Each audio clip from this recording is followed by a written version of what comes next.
এখানে না, এই পাশে। হ্যাঁ, এনে কাও কালিমাই কাও। কালিমাই তুমি কাও, তোমারটা শুনতাছে। কালিমাই জিবা লা ইলাহা ইল্লাল্লাহ মুহাম্মাদুর রাসূলুল্লাহ হাদিস শরীফ কালিমাই জিবা অর্থ ইবাদ আল্লাহ তাআলা ব্যতীত আর ইবাদতের প্রযুক্ত আর কোন মাবুদ নাই।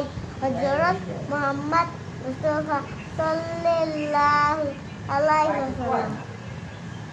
এক নম্বর হাদিস এক নম্বর হাদিস শরীফ আকলিস আকলিস দিনাকা ইয়াকফিকাল আমালু কলিল হাদিস শরীফে অর্থ তোমার ইমানে তোমার ইমানকে তোমার ইমানকে খাঁটি করো আমার নাজাতের জন্য যথেষ্ট। 2 নম্বর কো।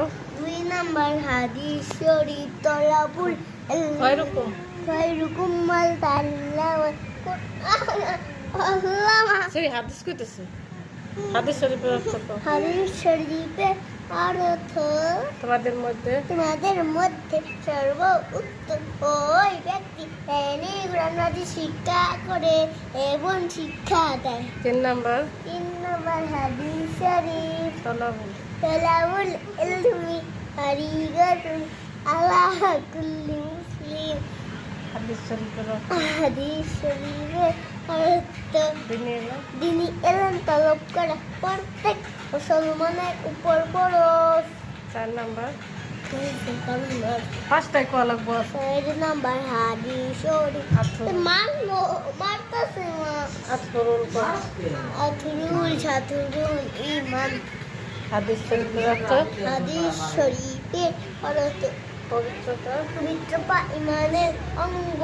5 নম্বর 5 নম্বর হাদিস শরীফ মিফতাহুল জান্নাতি সালাহ। হাদিস শরীফের অর্থ হাদিস শরীফের অর্থ নামাজ নামাজ বেহেশতের চাবি। বাইরে সালাম দাও। আসসালামু আলাইকুম। আসসালামু আলাইকুম। সুন্দর করে দিবা। আসসালামু আলাইকুম রহমতুল্লাহ। ওয়া রাহমাতুল্লাহ। স্যার কইতে দিল না।